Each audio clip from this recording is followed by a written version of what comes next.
Nerve हा माहिती मायाजालामधल्या मोहजालाचा cinema आहे. नेमका मोह अनावर झाला सोशल नेटवर्किंगवर असेल किंवा इंटरनेटवर असेल. आपण गेम खेळत नाही तर आपल्यासोबत गेम होतोय हे लक्षात यायलाही वेळ लागतो.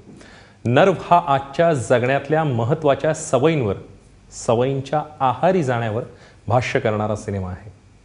आभासात्मक वास्तव, सोप्या मराठीतलं व्हर्च्युअल रिॲलिटी, त्यामधले ट्विस्ट अँड टर्न आणि त्या पलीकडे धक्का तंत्राचा अंतर्भाव असणारा आणि त्याच पद्धतीचे प्लॉट्स प्लांट केलेला सिनेमा आहे. या सिनेमातील प्रत्येक घटना वा त्यामधील ट्विस्ट अँड टर्न आपल्याला आपण बऱ्याचदा पाहिलंय असं कुठेतरी जाणवेल. अनेक सिनेमांची आठवण करून देणारा असला तरी हा सिनेमा त्या सिनेमांवर बेतलाय वा ओरिजिनल नाही असं धाडसी विधान करता येणार नाही. याची पूर्ती काळजी सिनेमा करताना घेतली गेल्याची जाणीव आपल्याला वारंवार होते. आपण सोप्या पद्धतीने याकडे पाहताना 90च्या दशकातल्या आणि 90ओत्तरी सिनेमांना दिलेलं ट्रिब्यूट असं गोंडस नाव देऊया. सायबर बुलिंगवरचा तितकाच स्मार्ट सिनेमा आहे असं आपण थेट म्हणू शकतो. सोशल मीडियाचा प्रभाव आणि इंटरनेटचं ॲडिक्शन, व्यसन या सगळ्या गोष्टींचे दूरगामी परिणाम एवढ्यावरच हा सिनेमा भाष्य करत नाही तर त्या पलीकडे तो जातो. हे या सिनेमाचं शक्तिस्थान आहे.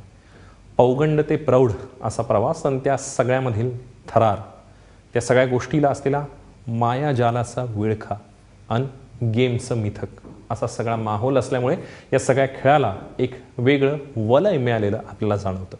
हा खेळ गुंतवून टाकणारा आहे. व्ही म्हणजे इमा रॉबर्ट्स, तिचा सिडनीमधला एक साहसी मित्र, तो तिला एक ऑनलाईन गेमशी इंट्रोड्यूस करून देतो. तो गेम म्हणजे नर्व. एकदा खेळ खेळायला सुरुवात केली की तो तुम्हाला 2 कॅटेगरीमध्ये विभागून टाकतो. एक तर तुम्ही प्रेक्षक असता किंवा खेळाडू. प्रेक्षकांनी खेळाडूंना एक आव्हान द्यायचं आणि त्यांनी ते आव्हान पेलून दाखवायचं. मिशन पूर्ण झालं की त्यांच्या खात्यावर भरघोस रक्कम अकाउंटमध्ये जमा झाल्याचा बीप वाजणार आणि त्यानंतर पुढचं आव्हान पेलण्यासाठी सज्ज व्हायचं. एका अनोळखी व्यक्तीला किस केलं तर $100 पासून सुरू झालेला हा खेळ पाहता पाहता विकोपाला पोचतो. मग स्ट्रीट रेसिंग, टॅटू करण्यापासून ते शहरात नग्नावस्थेत फिरण्यापासून ते अगदी फॅन्सी बुटिक्समधून काही गोष्टी चोरण्यापर्यंत साऱ्या गोष्टी करायला भाग पाडणारी चॅलेंजेस यामध्ये आहेत.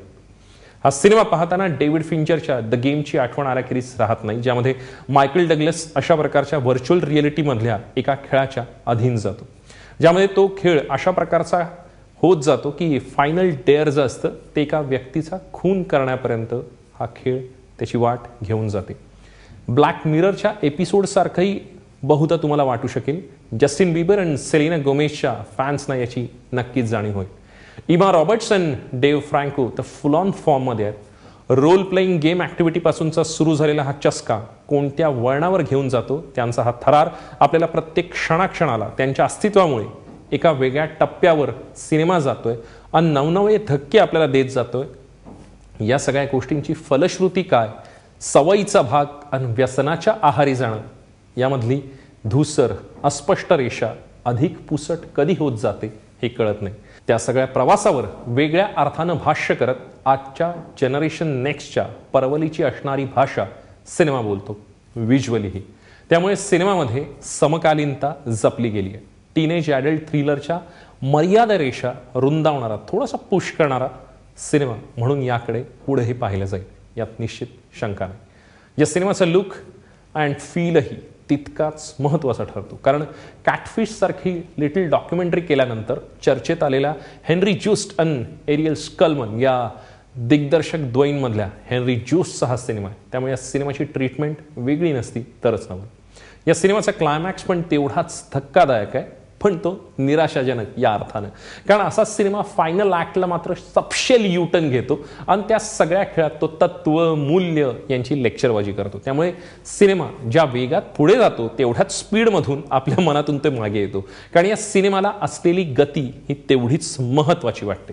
हा सिनेमा का पाहावा? आवड, सवय ते व्यसन हा प्रवास व्हर्च्युअल रिॲलिटीचा आहे. अर्थात का टाळावा?